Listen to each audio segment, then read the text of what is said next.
মাদারি পাসি ছিলেন ভারতের স্বাধীনতা আন্দোলনের সময়কালের একজন অত্যন্ত প্রভাবশালী অবহেলিত এবং কিংবদন্তি কৃষক নেতা। তিনি ১৯২১ থেকে ১৯২২ সালে অবিভক্ত উত্তরপ্রদেশের আওধা বা অযোধ্যা অঞ্চলে জমিদার ও ব্রিটিশ ঔপনিবেশিক শাসনের অত্যাচারের বিরুদ্ধে গড়ে ওঠা ঐতিহাসিক একা আন্দোলন, ঐক্য আন্দোলন এর প্রধান নেতৃত্ব দিয়েছিলেন। তাঁর জীবন ও সংগ্রামের সংক্ষিপ্ত বিবরণ নিচে দেওয়া হল। জন্ম ও প্রাথমিক জীবন। জন্মকাল: মাদারি পাসি আনুমানিক ১৮৬০ সালে জন্মগ্রহণ করেন। জন্মস্থান: তিনি উত্তরপ্রদেশের হারদই জেলার সন্ডিলা তহসিলের অন্তর্গত মোহনখেড়া, মোহনজগঞ্জ গ্রামের একটি অত্যন্ত দরিদ্র কৃষক পরিবারে জন্ম নেন। তাঁর বাবার নাম ছিল মোহন পাসি। সামাজিক প্রেক্ষাপট: তিনি সমাজের একটি তথাকথিত অবহেলিত এবং শোষিত পাসি সম্প্রদায়ের অন্তর্ভুক্ত ছিলেন, যাদের তৎকালীন ব্রিটিশ সরকার অপরাধী জাতি হিসেবে তালিকাভুক্ত করে রেখেছিল।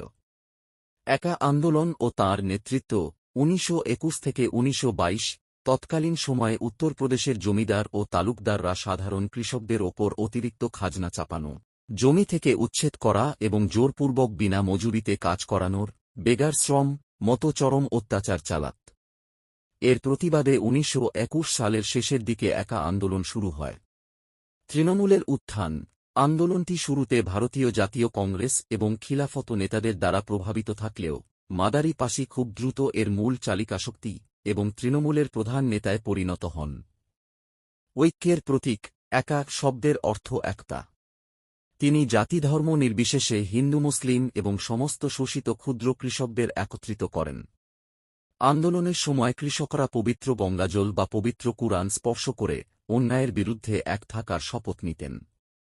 সশস্ত্র প্রতিরোধ ও কংগ্রেসের দূরত্ব: মহাত্মা গান্ধীর অহিংস নীতির বিপরীতে মাদারি পাসির আদর্শ ছিল কিছুটা আগ্রাসী। জমিদারদের অত্যাচার ঠেকাতে তিনি ও তাঁর অনুগামীরা লাঠি, ধনুক এবং তরবারি নিয়ে সশস্ত্র প্রতিরোধ গড়ে তোলেন। তাঁরা অত্যাচারী জমিদার ও তাদের লাঠিয়ালদের নিজেদের বাড়িতেই বন্দী করে রাখতেন।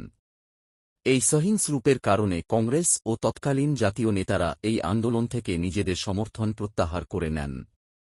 বিপ্লবী যোগসূত্র ও শেষ জীবন: কংগ্রেসের সমর্থন প্রত্যাহারের পর ব্রিটিশ পুলিশ এই আন্দোলনের ওপর চরম দমনপীড়ন শুরু করে।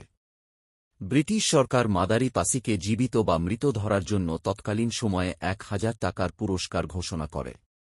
আত্মগোপন জীবন: গ্রেপ্তার এড়াতে মাদারি পাসি দীর্ঘ সময় উত্তরপ্রদেশের গভীর জঙ্গলে আত্মগোপন করে কাটান। তৎকালীন ব্রিটিশ পুলিশ ও গোয়েন্দা বিভাগ তাঁকে কখনই গ্রেপ্তার করতে পারেনি। বিপ্লবীদের সাথে সম্পর্ক: জীবনের শেষভাগে তিনি ভারতের প্রখ্যাত বিপ্লবী ভগৎ সিংয়ের দল হিন্দুস্তান সোশ্যালিস্ট রিপাবলিকান অ্যাসোসিয়েশনের সাথে যুক্ত হন এবং ব্রিটিশ বিরোধী কর্মকাণ্ডে গোপনে সহায়তা করেন।